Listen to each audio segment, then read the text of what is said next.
Olá, seja bem-vindo. Esse é o primeiro vídeo aqui da nossa página Agregar Engenharia. A partir de agora, finalmente, eu vou tentar trazer regularmente conteúdos em vídeo para vocês também. Já estava prometido há algum tempo, mas viabilizar isso aqui por questão de estrutura, de microfone e tal, é um formato um pouco mais difícil de ser produzido, certo? Nesse primeiro vídeo eu trouxe questões de concursos anteriores sobre estruturas metálicas, são 5 questões especificamente, mas antes da gente resolver juntos e comentar essas questões, eu queria aproveitar que é o primeiro vídeo da nossa página, a primeira vez que eu estou aqui aparecendo oficialmente para vocês, para me apresentar, né? Meu nome é Raquel, eu espero que o meu nome pelo menos você saiba. Eu sou engenheira civil, formada aqui no meu estado, que é Sergipe, pela Universidade Federal em 2012. E logo em seguida eu resolvi fazer mestrado na área de estruturas, especificamente estruturas metálicas. E aí eu fui fazer o mestrado no Rio de Janeiro, voltei em 2015 e desde então eu atuo como professora universitária aqui no meu estado. Ensino também em pós-graduação, em alguns módulos de pós-graduação. Esse ano de 2020 foi um ano totalmente atípico. Eu ensinei também cursinho para concurso público aqui no meu estado também. E resolvi entrar aí nesse mundo da internet através do nosso Instagram, Agregar Engenharia. Se você não segue, siga lá. A gente no Instagram. Eu estava postando mais fotos de materiais que eu produzo e algumas dicas. Mas agora, como eu falei, eu vou tentar aparecer um pouco mais para me aproximar um pouco mais de vocês, tá certo? Lá no Agregar, eu estou produzindo esses materiais. Não gosto nem muito de dar nomes, né? Eu estou chamando de mapas mentais, mas não interessa se tem mais formato de apostila, de mapa ou de resumo. Não tenho uma definição muito específica para isso, mas o meu objetivo principal é trazer materiais aí que sejam didáticos, é pegar temas da engenharia e da arquitetura nas áreas comuns, né? E facilitar esse tema, deixar ele mais ilustrado, mais colorido, mais fácil de entender, tá? Até agora, no momento que eu estou gravando esse vídeo, tem 9 temas disponíveis na nossa página. Qualquer dúvida, vocês podem entrar em contato comigo diretamente através do Instagram, agregar_engenharia, ou através do nosso e-mail, que é agregarengenharia.com. Tá? Resumindo a história, bem resumida, é isso. Se você tiver alguma sugestão de tema para gravação de vídeo, seja explicar um pouco mais como é que eu cheguei até aqui, falar um pouco mais de mestrado, ou algum tema, né, para a gente discutir, trazer questões e comentar juntos, você pode fazer a sugestão lá através de um desses contatos que eu passei, tá certo? Só peço que pelo menos sugira de algum tema que já tenha sido feita pela Agregar, para ficar mais rápido essa produção de vídeo, tá bom? Vamos começar? Vamos ao que interessa, né? Bom, então como eu falei, nesse vídeo a gente vai aí comentar questões sobre estruturas metálicas. São 5 questões, tá? Tem da VUNESP, tem da FCC e tem da tão amada Sebrasp e CESP, tá? E o formato que eu pensei é assim, a gente vai ler a questão, aí eu vou apresentar trechos dos nossos materiais que condizem com o assunto daquela questão, apresentar onde que aquela questão se encaixa na referência normativa e aí a gente vai seguindo, tá? No final a gente vai discutir 5 tópicos dentro do conteúdo de estruturas metálicas que cai regularmente em concurso público. Essa primeira questão ela é da VUNESP, questão novinha de 2020, e ela diz assim, ó: no projeto de estruturas metálicas, o deslocamento vertical máximo de uma viga de piso com 6,30 metros de vão, sobre a qual deve ser solidarizada uma parede de alvenaria é. Então, primeiro, qual é o assunto que você precisa saber para responder essa questão? Você precisa saber sobre deslocamentos máximos para elementos estruturais de aço. Onde, Raquel, que eu vou buscar isso para estudar? Na nossa norma de referência, que é a NBR 8800, que é uma norma de 2008. E esse tópico é um tópico que banca de concurso gosta, porque é decoreba.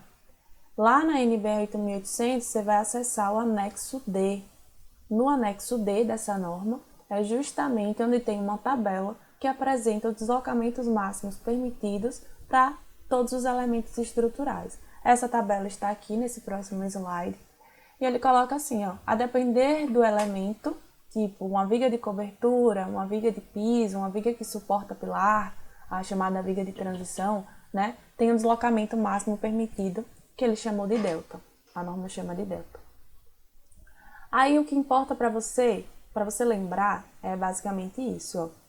Quando eu aumento a importância do elemento estrutural, eu diminuo o deslocamento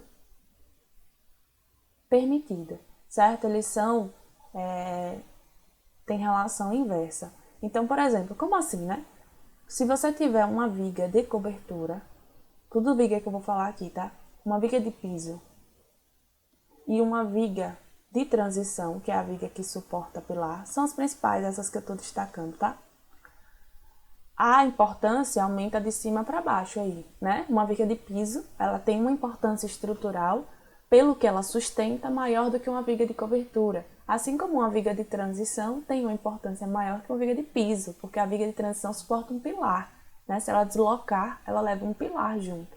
Consequentemente, o deslocamento de uma viga de transição permitido vai ser menor, concorda? Então é isso aqui, ó. Qual é o deslocamento máximo de uma viga cobertura? L sobre 250. De uma viga de piso, L sobre 350. De uma viga de transição, L sobre 500. De onde você tirou isso, Raquel? Da tabela. São esses valores aqui que a tabela fala pra gente, tá? Tem outros aí disponíveis, mas pelas questões que eu analisei, geralmente cobra um desses que são os principais. Só que essa questão da VUNESP, ela trouxe uma informação que tá aqui, nessas observações que geralmente a gente não lê, né? Então, para você que é concurseiro, lê as observações, geralmente tem pegadinha, tem questão que sai das letrinhas miúdas da norma, certo? Essa questão, ela saiu dessa observação aqui H, ó. Caso haja parede de alvenaria sobre ou sob uma viga, solidarizadas com essa viga, trabalhando junto, né? O deslocamento vertical também não deve exceder a 15 milímetros. Então, você tem a viga, além de atender o limite que está dentro da tabela, no corpo da tabela, se tiver uma parede solidarizada a ela, o deslocamento também não pode passar de 15 milímetros. Essa é a resposta da nossa questão, certo? Lá no nosso mapa de estruturas metálicas, tem essa página aqui sobre deslocamento, tem essa tabelinha, ó, que resume os principais deslocamentos, e tem essa observação, olha ela aqui, ó. Segundo a NBR 8800, caso haja parede de alvenaria sobre ou sob uma viga, né, basicamente o que estava lá, o limite não deve exceder 15 milímetros. E aqui tem os desenhos para ilustrar, que é desse autor chamado Facuri. Ele é um livro muito bom sobre estruturas metálicas, gosto mesmo da linguagem do livro, e ele ilustra, né, o deslocamento, ó, de uma viga de cobertura, para não esquecer. 250 para cobertura, 350 para piso, 500 para viga de transição, e se tiver parede tem um limite adicional, que não pode passar de 15 milímetros. Fechou? Então o gabarito aqui da nossa questão seria letra B, tá bom? Vamos em frente. Nossa segunda questão, ela é uma questão da FCC de 2017, certo? E ela diz assim: nos projetos das estruturas metálicas, deve-se evitar empoçamento progressivo de água nas coberturas. No cafezinho, né? Para que não sejam feitas verificações adicionais,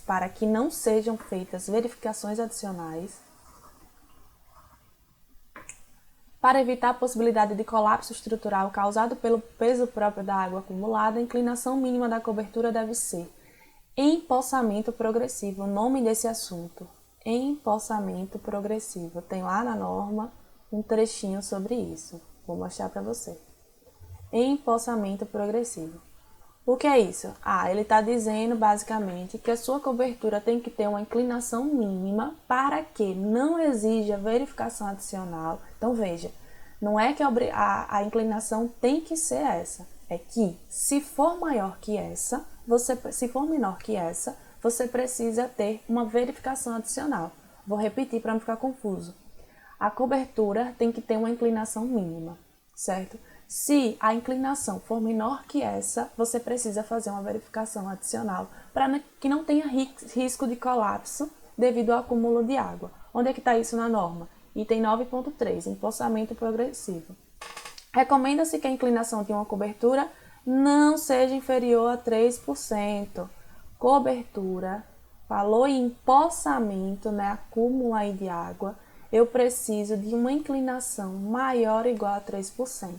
Mas é obrigatório? Não. A norma diz que se for menor que isso, você precisa fazer uma verificação adicional. Combinado? No nosso mapa tem isso? Tem. Recomenda-se aqui, ó, que a inclinação de uma cobertura não seja inferior a 3%. Não esquece, tem que ser maior ou igual a 3%. Resposta da nossa questão, letra A. Assim, né? Desde que você saiba decorar ela de norma. A questão 3 que eu trouxe é uma questão que geralmente cai também, é uma questão da FCC 2016, e ela fala sobre vigas. Fala sobre vigas metálicas. O que acontece? Na questão das vigas, você tem que saber, primeira coisa que você precisa saber, que uma viga de aço, ela pode ter 3 classificações. Ela pode ser compacta, pode ser semicompacta ou pode ser esbelta, certo? Uma viga de aço pode ser compacta, semicompacta ou esbelta. Já vi questão que só sabendo esses nomes aí você já resolvia, já dava para matar a questão. Isso interessa em quê? Que a depender dessa classificação, a norma apresenta um procedimento de cálculo diferente. Então, você primeiro classifica a viga para depois saber como calcula a viga, tá? Das 3, a mais simples de dimensionar pelas fórmulas existentes na norma é a compacta, né? Pelo próprio nome dela, você vê, né? Quando eu vou deixando a viga mais esbelta, eu preciso de verificações mais rigorosas. Então, essas são verificações mais complexas, a semicompacta e a esbelta. As questões de concurso geralmente exigem que você saiba a classificação, como classifica em compacta, semicompacta e esbelta, e quando ela vai cobrar dimensionamento, ela cobra da compacta, porque aí ela pode exigir que você tenha a fórmula de cabeça, porque é uma fórmula simplesinha, tá bom? Vamos ler a questão. Em uma estrutura metálica foi utilizado um perfil de aço MR250. Aí eu vou parar, porque aqui eu gostaria que você anotasse e soubesse que tem 2 tipos de aço principais aí para a fabricação de perfis e que as questões podem exigir que você tenha os valores para ele de cabeça. É o MR250, que está aí na questão, que também pode ser chamado de A36, depende aí. E tem o aço A572, tá? É o aço que eu usei para fabricar o perfil. Por que você tem que saber? Porque, dependendo do aço que for dito na questão, ele tem resistências diferentes, obviamente. O material define a resistência. E essas resistências são chamadas de tensão de escoamento, que é o FY, e tensão de ruptura, que é o FU. Para o MR250, que é o aço da questão, o FY vale 25 kN por centímetro quadrado. Tem que saber? Por essa questão, você vai ver que você tem que saber. Se você não soubesse o valor, você não teria como fazer a questão. Foi exigido que a pessoa soubesse de cabeça as resistências desse aço. Combinado? Então, são os 2 principais. Esses 2 você vai anotar aí, colar na parede. E caiu metálicas no seu edital, FY do MR250 é 25. Lembra pelo número, 250, 25 kN por centímetro quadrado. Já na unidade que a gente geralmente usa no cálculo, tá bom? E anotei o do outro também que pode aparecer esse perfil aí. Aí ele falou, ó, para o aço MR250 de seção compacta, percebe? Ele já diz para você que é compacta. Por quê? Porque ele pode exigir que você saiba a fórmula de cabeça. O perfil é VS 500 por 61. Aqui VS é o nome do perfil, né? É uma viga soldada, é um perfil soldado. Como viga simplesmente apoiada, então é uma viga biapoiada com 5 metros de comprimento. e tem contenção lateral contínua. Essa contenção lateral contínua também é outro ponto que a questão de concurso vai trazer para você. Por quê? Porque se ela não for contida lateralmente, você precisaria fazer uma verificação adicional, que é a verificação quanto à flambagem lateral por torção. Então a questão ela vai vir dizendo para você que a viga é compacta e que além disso ela está travada lateralmente, para que você possa usar uma formulazinha direta para achar o momento resistente dessa viga. O módulo de resistência plástico é 1.529 cm3. Considere que a viga foi dimensionada para os estados limites de escoamento e flambagem e ele quer saber qual a carga uniformemente distribuída. Tá? Vamos organizar as ideias aí dessa questão. Ó, uma viga ela pode ser compacta, semicompacta e esbelta. Aí eu vou dizer assim para você, ó, se a viga for compacta e travada lateralmente, que é o caso que cai em concurso, como é que eu calculo, Raquel, a resistência dessa viga? A resistência dela, o momento fletor resistente de cálculo, é dado por essa fórmula, Zx, que é o módulo plástico que ele já deu valor para você, claro. Tensão de escoamento do aço, por isso que você precisa associar aquele tipo de aço à resistência, e dividido pelo coeficiente de segurança aí, que é 1,10, relacionado ao escoamento, segundo a norma, tá bom? Aqui são fórmulas mais complexas, aqui também ele vai exigir ou que você saiba o nome ou apenas a classificação, certo? Aqui está o ponto principal. Tem isso aí no mapa da agregar? Tem, ó, aqui, ó. Se for uma viga de seção compacta, o dimensionamento, ó, cobrado em provas de concurso, é que você saiba essa fórmula aqui. Momento resistente é o momento de plastificação sobre 1,10, que é o momento de plastificação, o que eu acabei de colocar. O módulo plástico da seção Z e é multiplicado pela tensão de escoamento do aço, tá? Bom, então agora vamos resolver a questão, né? Já vimos a teoria relacionada ao assunto. E qual é a situação da questão? A gente tem uma viga biapoiada, olha os desenhos agora, submetida a uma carga distribuída, tá bom? Essa é a situação da questão. Essa viga tem quanto? 5 metros. 5 metros, que é igual a 500 centímetros. Vamos usar tudo em centímetro para chegar numa unidade comum aí. A carga distribuída, você sabe? Não, é o ponto da questão. Você quer saber qual o valor da carga distribuída. Aí o que é que você sabe? Que para uma viga biapoiada, qual o valor do momento solicitante máximo? É a carga vezes a distância, o comprimento ao quadrado sobre 8. Qual é o valor da carga, você sabe? Não, você quer. Então, é Q vezes 500 ao quadrado dividido por 8. Tem como sair daí? Por enquanto, não. Aí você tem que ir para a condição de resistência. Qual o valor da resistência para uma viga compacta travada lateralmente? Vimos a fórmula Zx Fy sobre 1,10.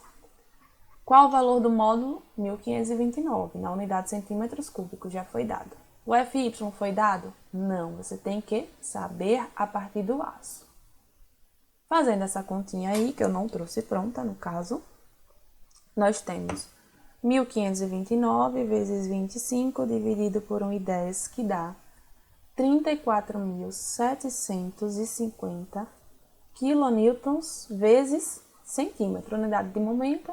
Como a gente entrou com quilonewton para o Fy e centímetro para o Zx aqui, né? Saiu na unidade quilonewton centímetro. Qual a condição que você tem que impor? Para uma viga atender, qual a condição mínima? Que a solicitação seja igual à resistência. Pelo método dos estados limites, qual a condição que você tem que impor? A solicitação de projeto tem que ser menor ou igual à resistência de projeto para que a viga resista, tá? Qual é a sua solicitação? É Q vezes 500 ao quadrado dividido por 8. Qual o seu momento resistente? 34.750. Qual vai ser o valor da carga? Aí a gente só faz isolar o valor do Q, né? 34.750 deu 1,0 Que unidade saiu aqui? Toda a unidade que a gente trabalhou, quilonewton por centímetro.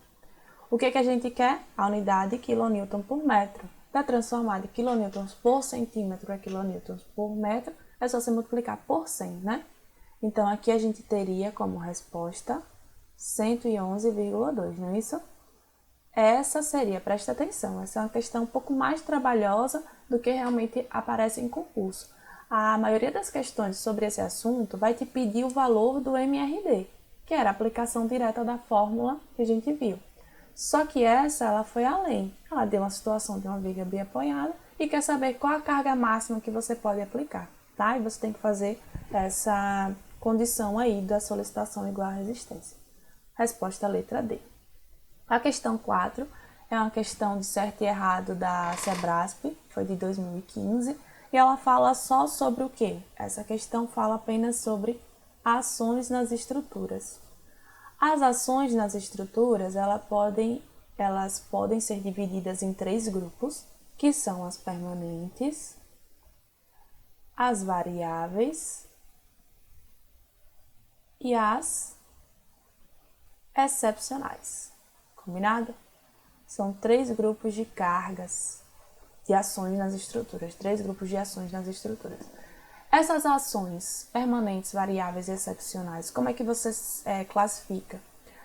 Facinho, ó. Se você fixar assim, o que é uma ação permanente? É uma ação que vai atuar com um valor basicamente constante ao longo de toda a vida útil da estrutura.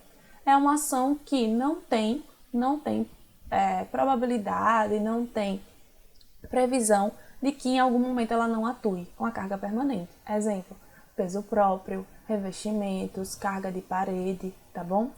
Ações variáveis, ela vai atuar ao longo da vida útil da estrutura, só que ela vai ter o seu valor variando, seja ao longo do dia, seja ao longo do tempo, né? Exemplo, a carga de vento, ela é uma carga que você tem certeza que vai atuar, não é verdade? Só que você não sabe o valor que ela vai atuar precisamente. Então, é uma carga que varia ao longo do dia, varia ao longo das estações do ano, ao longo da época. Outra carga, a ocupação da estrutura. A carga de pessoas imóveis na estrutura. Então, você sabe que ela vai atuar, que aquela estrutura vai ser usada, mas você não sabe com qual intensidade precisamente naquele momento. Então, a carga variável. E a excepcional? A excepcional é uma ação que tem baixa probabilidade de ocorrência, mas caso ela ocorra, pode levar a estrutura ao colapso. Baixa probabilidade, se ocorrer, pode levar a estrutura ao colapso. Exemplo, sismos, incêndio, choque de veículo, tá bom? São aquelas cargas excepcionais. E qual é a nossa questão? Tirando aí o enunciado, né?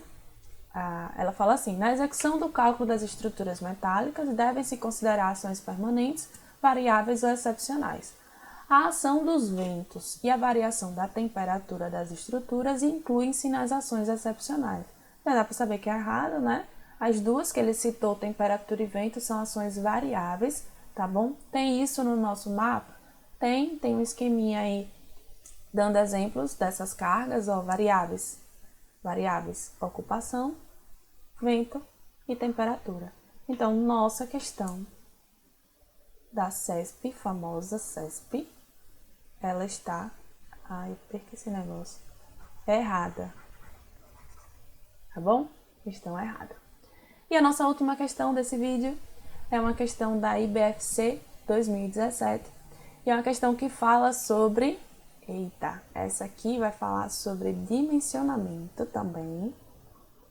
Mas ela fala sobre dimensionamento, não mais de elemento fletido, que foi viga, né? Ela fala de dimensionamento de elementos tracionados. Basicamente, não vou ler ela agora não, para não tomar tempo, mas ela vai falar sobre o dimensionamento à tração, vai dar várias condições e vai pedir a alternativa incorreta, tá bom? Aí eu trouxe o trechinho da norma que fala sobre dimensionamento à tração, e ele fala que quando você vai calcular a resistência à tração de um elemento de aço, você pode chegar em duas resistências. Duas, tem dois modos aí para determinar a resistência. Uma que é pelo escoamento. Escoamento de quê? Da área bruta. E decora isso aí. Escoamento da área bruta é a primeira situação. E a segunda situação é ruptura. Só que é ruptura de quê? Da área líquida. Qual a diferença, hein? De área bruta para área líquida? A área bruta é a área da peça maciça, né? Se você tiver uma peça retangular, é a área dela, largura vezes espessura. E a área líquida é que geralmente um elemento tracionado, na ligação dele com outra peça, você tem a utilização de parafusos, por exemplo. E naquela região, a área é reduzida, porque você faz furos para fazer essa ligação. E essa área reduzida, ou seja, a área da peça descontando os furos, é a chamada área líquida, tá certo? Tem um esqueminha aqui melhor do nosso mapa e fala assim, ó. Você vai determinar a resistência ou pelo escoamento da área bruta ou pela ruptura da área líquida, que é a região da área onde tem furos. E como é que você sabe a resistência da peça? Você calculou duas. Como é que você sabe qual delas vai ser a resistência? É a que der a pior situação para o seu elemento. Então, se você calculou pelo escoamento e a resistência deu 200 e pela ruptura a resistência deu 100, qual das duas vai ser a resistência da sua peça de projeto? A menor das duas, né? Onde ela romper primeiro. E aqui também, que está no nosso mapa, tem um esqueminha mostrando como calcular a área. Então, eu tenho uma peça, ó, metálica, retangular. Se eu pegar uma seção aqui, numa região maciça, eu tenho a área bruta da peça, B vezes T. Se eu pegar a região aqui, né, onde tem furos, eu tenho a área líquida da peça, que vai ser o B vezes T da área bruta, reduzida da área dos furos, que é essa areazinha que está com cinza mais escuro, né, Φ vezes T, tá? A área dos furos. Então, vamos ler novamente a questão, tá? Ele quer a alternativa incorreta. Presta atenção. Alternativa incorreta. Quando pegar isso na prova, você já grifa aqui para não esquecer. Letra A. Deve-se considerar região da peça onde não se permite escoamento generalizado, por inutilizar a peça devido à ocorrência de alongamento excessivo. Verdadeiro, né? Esse item aqui, ele está falando do escoamento. O que é escoamento do aço, né? Se a gente for traduzir em palavras fáceis, seria uma área da peça onde ela vai alongar excessivamente. O aço escoou, então tem um alongamento excessivo. Por isso que eu preciso verificar naquela seção também. Letra B. Deve-se considerar a região da peça onde não há uniformidade de tensões. Nessa região, por ser uma região estrita, permite-se o escoamento localizado. Verdadeiro também. Nas regiões onde há concentração de tensões, a gente precisa fazer a verificação por questão de escoamento também. Vai ser um escoamento localizado numa região onde há concentração de tensões. Letra C. Em barras tracionadas, há limites máximos de índice de esbeltez. Verdade. De maneira geral, o índice de esbeltez de uma peça tracionada é 300. Ó, tração pela 8.800, o limite da esbeltez é 300, fechou? O índice de esbeltez é chamado de lambda e esse índice de esbeltez não pode passar o valor de 300. Só por curiosidade, para peças comprimidas, esse índice vale 200, tá? Letra D. Para a definição da área líquida de uma seção transversal onde há furos, considera-se para o seu cálculo o diâmetro e a quantidade de furos. Verdade, né? Para você deduzir os furos, você precisa calcular a área desse furo. E a área desse furo vai ser o diâmetro do parafuso, o diâmetro do furo, na verdade, que é maior do que o diâmetro do parafuso, multiplicado pela espessura. E além disso, você precisa multiplicar essa área pela quantidade de furos que tiver na seção. E a letra A, ele fala que na região onde a limitante é a ruptura, ó, ruptura da área líquida, no dimensionamento ou na verificação, considera-se a área da seção maior que a área bruta da peça. Epa! Se você soubesse só o que é área líquida, você responderia essa questão. Na região onde é ruptura, eu uso a área líquida, que a norma a gente vai chamar a área líquida de AN. A área líquida, se é uma área que você reduz os furos, ela é uma área menor que a área bruta. A área bruta a gente chama de AG, tá? E aí ele falou o contrário, né? Que na região da ruptura a gente considera a área da seção maior que a área bruta da peça. Então aqui tá errado, aqui seria menor. Como ele quer a incorreta, essa questão é nosso gabarito, tá bom? Gabarito letra E. Bom, esse foi o primeiro vídeo. Eu espero que vocês tenham gostado, que acrescente aí alguma coisa aos estudos de vocês. Sei que tem muita coisa para melhorar, não tem estrutura ainda suficiente, mas vou continuar fazendo com a intenção de ajudar mesmo, de trazer conteúdos um pouco diferentes do que eu já estava trazendo, tá? Como eu falei no início do vídeo, qualquer contato, sugestão, dúvida, qualquer coisa, até se você já é nosso aluno e encontrar qualquer problema no nosso material, entre em contato, que a ideia é sempre ajudar e cada vez produzir materiais melhores, tá bom? Mais uma vez, deixa o nosso Instagram, agregar_engenharia, comenta aí temas que você gostaria que eu trouxesse, e é isso. Até o próximo vídeo da Agregar, aqui no YouTube ou no Instagram, não sei onde você está nos assistindo. Até mais, obrigada pela companhia.